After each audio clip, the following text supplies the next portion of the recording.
तो गाइज मैं पढ़ रहा था seeing like a state book by James C Scott. तो इस बुक को पढ़ते हुए शुरू के मैंने कुछ पेजेस पढ़े तो मेरे को कुछ चीज़ें लगी शेयर करने लायक, तो मैंने सोचा शेयर की जाए।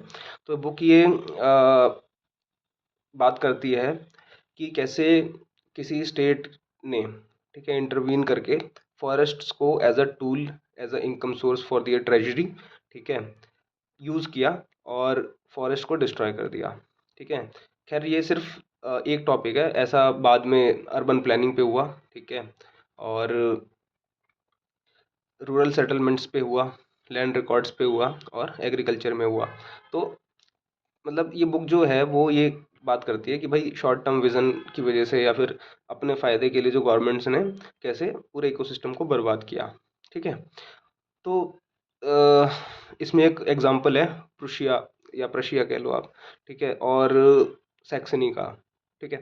तो सन 1700 से 1800 के बीच इन्होंने इनकी जो गवर्नमेंट्स थी, ठीक है, प्रशिया और सैक्सनी की, उन लोगों ने जो ये जर्मन स्टेट था पहले, ठीक है, मतलब जो आज का जर्मनी है वो अ, वो ही पार्ट था प्रशिया और सैक्सनी का। ठीक है। तो पहले का मैप जो था उसके हिसाब से आज की जो जहाँ जर्मनी है वहाँ पर ये इस तरह की गवर्नेंस थी उस टाइम पर।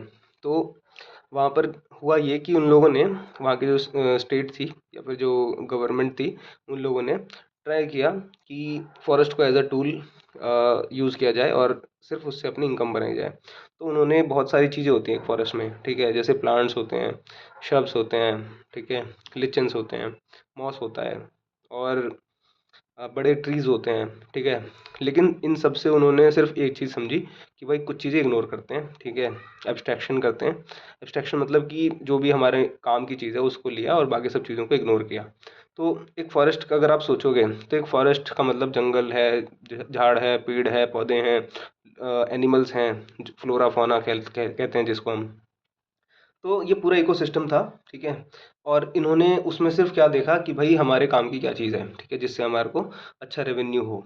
तो इन्होंने क्या किया कि जो फॉरेस्ट वगैरह थे, ठीक है, अब फॉरेस्ट में जो ट्रीज होते हैं लंबे लंबे या जो बड़े बड़े जो अच्छी क्वालिटी के होते हैं, उनको ये बेच के अच्छी इनकम कर सकते थे, या फिर जो इनका पूरा बनाया हुआ जो सिस्टम है, ठीक है, उसमें जहाँ जहाँ उस लकड़ी की ज़रूरत है, ठीक है, इसके लिए उन्होंने उस लकड़ी को हार्नेस शुरू किया, ठीक है, और वहाँ पर यूटिलाइज करने की कोशिश करी।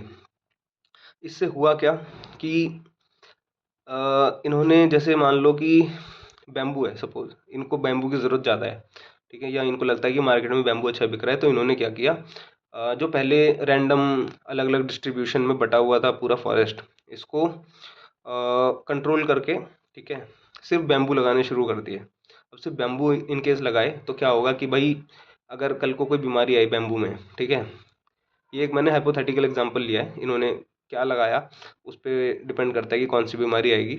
बट हुआ क्या, अगर कि एक पे बीमारी आई तो फिर वो सब पे आ गई।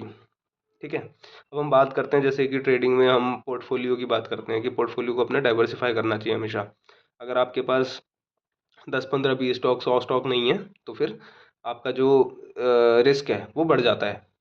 तो इन्होंने यही किया, इन्होंने जो अपना फॉरेस्ट का पोर्टफोलियो था काइंड ऑफ, इसमें सिर्फ बैम्बू लगा दिए, तो बैम्बू गया तो सब गया, ठीक है, सारे के सारे रेवेन्यू ख़त्म हो गया।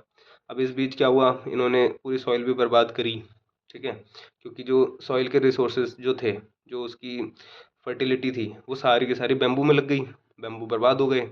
तो इससे क्या हुआ, सॉइल भी बर्बाद हुई, ठीक है, इनका जो बैम्बू था उगाना वो सब भी वेस्ट रहा, इन्होंने जो पैसा लगाया होगा वो भी वेस्ट हुआ। इन्होंने क्या किया कि जो बहुत सारी चीज़ें होती हैं फॉरेस्ट में, ठीक है, जैसे कि फौना हो गया, ठीक है, आपका फ्लोरा हो गया, इन सब को इन्होंने सिर्फ अपने यूज़ के लिए यूज़ किया। जैसे कि मान लो हिरण है, ठीक है, अगर इनको हिरण हिरण से फ़ायदा है तो ये हिरण को बचाने के लिए कुछ भी करते थे। अब हिरण का जो मेन थ्रेट है वो हमेशा रहता है लॉयन से या फिर किसी भी कार्निवोर एनिमल से। तो इन्होंने क्या किया, भाई प्राइज़ अनाउंस कर दिया कि हिरण को मारने वाले अगर शेर को तुमने मारा तो तुमको इतना प्राइज़ मिलेगा, ठीक है। तो इससे बहुत सारी जो अलग एक्टिविटीज़ थी वो सब प्रोपोगेट होने लगी।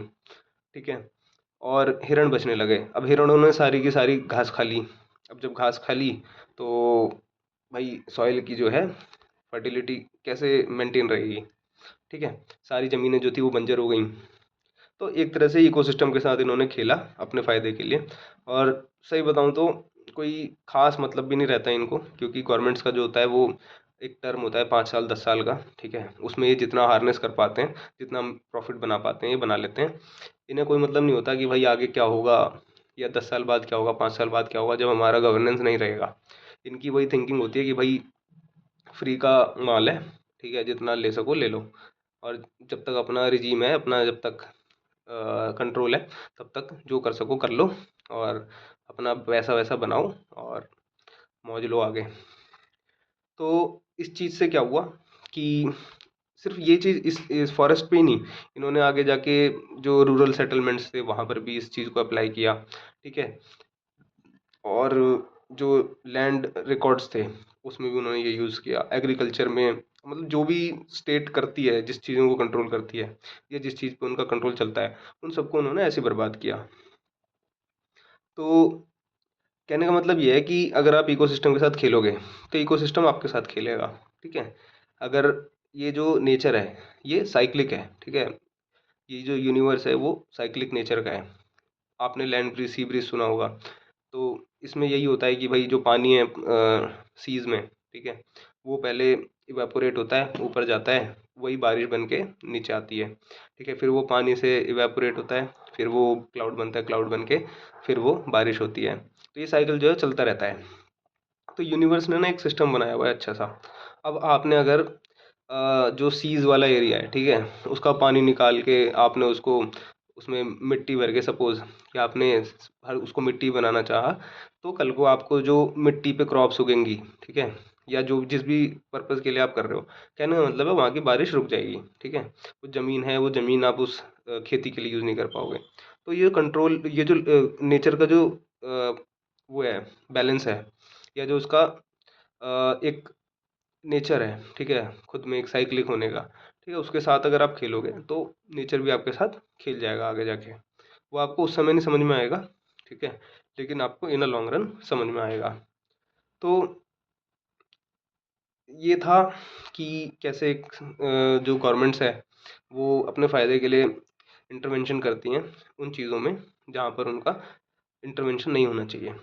और इससे आगे जाके प्रॉब्लम्स जनरेट होती हैं, ठीक है, ह्यूमैनिटी के लिए या फिर एक सिविलाइजेशन के लिए, जो उसके कोलैप्स का कारण बनती है। तो यही था आज का टॉपिक, और बाकी डिस्कस करेंगे आगे। जैसे जैसे ये बुक आगे पढ़ेंगे वैसे वैसे मेरे मन में आइडियाज़ आएंगे, मैं शेयर करूँगा। Thank you.